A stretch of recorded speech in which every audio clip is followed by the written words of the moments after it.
The Indian mystic Kabir once said, "I laugh when I hear that fish in water are thirsty." Just like fish are thirsty and yet they live in water, human beings are thirsty of happiness and love. And yet these are aspects of their very true nature, of the very fabric of their own being. If they could just go beyond the ego, beyond this limited self, they would be able to drink the non-conceptual and inconceivable sweetness of being, quenching their seemingly unending thirst. Without this dimension, without the heart, without Ananda, the spiritual path feels like a desert, devoid of freshness, aliveness, and nourishment. Love is the experience of oneness, of interconnectedness, of togetherness. Happiness is the experience of limitlessness, of boundlessness, of desirelessness. Yet many truth seekers initially come to me and they tell me how dry their spiritual journeys have been. How do they not feel any joy or love in their practices, and often in life? That's when the heart comes in.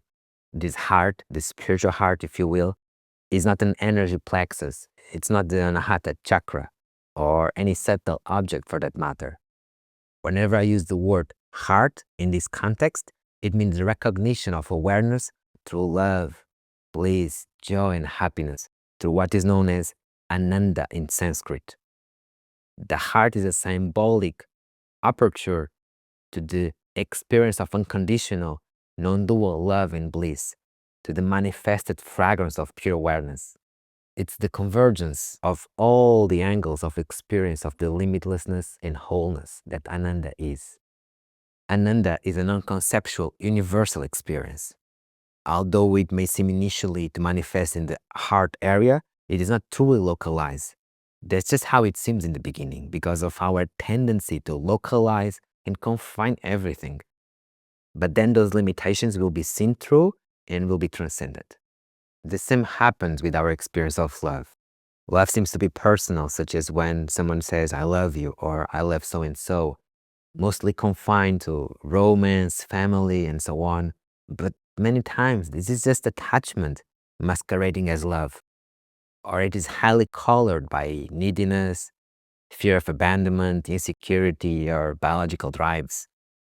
This is not the pure essence of love, but love personalized and localized, which distorts its universal nature. Our fears, desires, tendencies, vasanas, and so on, they cloud our experience of love. They localize what is inherently non-local, confining what is naturally boundless. And the same happens with the heart as we begin to approach it. Our narrow personal filter does not allow us to experience the expansive, deeper nature of love. But if you go beyond personhood, the whole universe becomes your home. Love is recognized as an experience of oneness in whatever form it manifests. The heart has the power to reveal itself both as utterly intimate and completely universal. The heart is accessible to anyone, provided they have the right guidance and the right approach. Even those who have a thick cement wall blocking it, so to speak, can still access it, given sufficient openness and surrender, as the Shaktified energy pierces through that wall. So if anyone is wondering, yes, Shakti is also the heart. It is the dance of consciousness. Shakti means power or energy. It is the so-called feminine energy, consciousness in movement. Shakti is the actualization of consciousness, inherent potential, the inherent limitless potential of consciousness. Limitlessness is obviously complete opposite of separation, and its pristine experience is Ananda.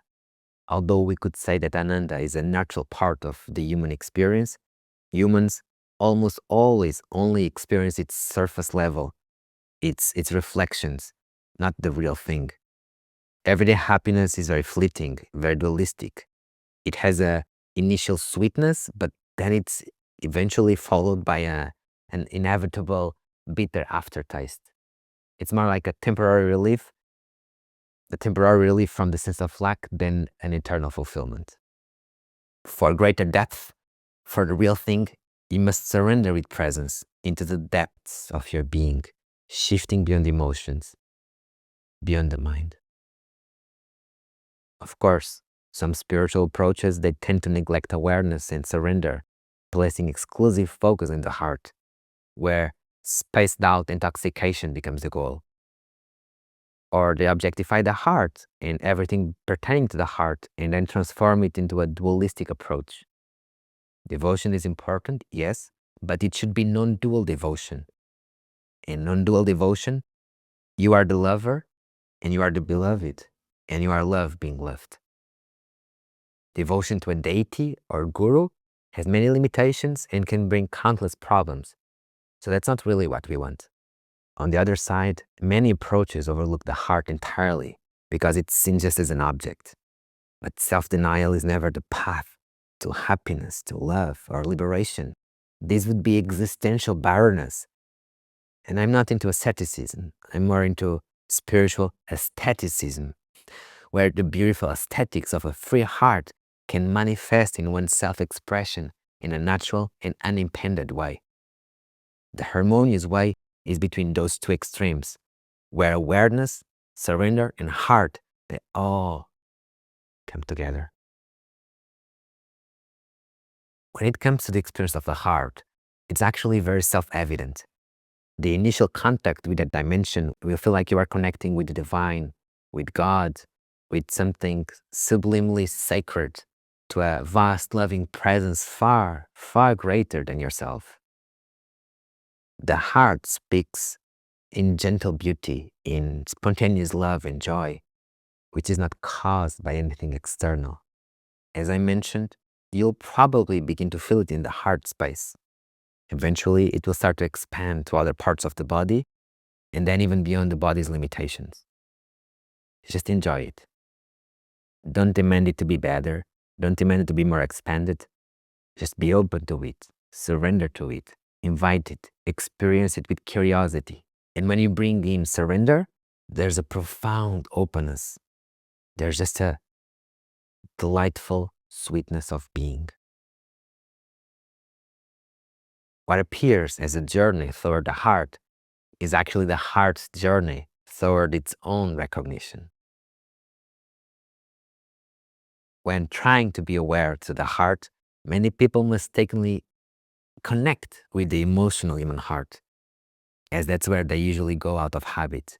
This emotional heart may bring up a lot of unpleasant experiences as it holds dormant trauma, heartbreaks, afflictive emotions, karmic seeds, etc. It may be tempting to completely bypass and overlook this realm and just find refuge in the true heart. And initially, that's actually what we want. After all, you're not on this path to find pain, but to be free from it. You must connect with something beyond the person and their story. But after some time, you'll have to come back to it, so to speak, because wherever is deeply buried in the emotional heart, you'll have to surface to be healed and surrendered. There is no way around it if you want to deeply mature into a realization in your whole multidimensional being. The sands of the emotional heart cannot be forever ignored. Bypassing it is good for awakening to the heart to realize something deeper, but not for full embodiment or maturation of that awakening or realization. As you cultivate space between you and the so-called limited self, a gentle release of such pains or vasanas or samskaras, it becomes possible.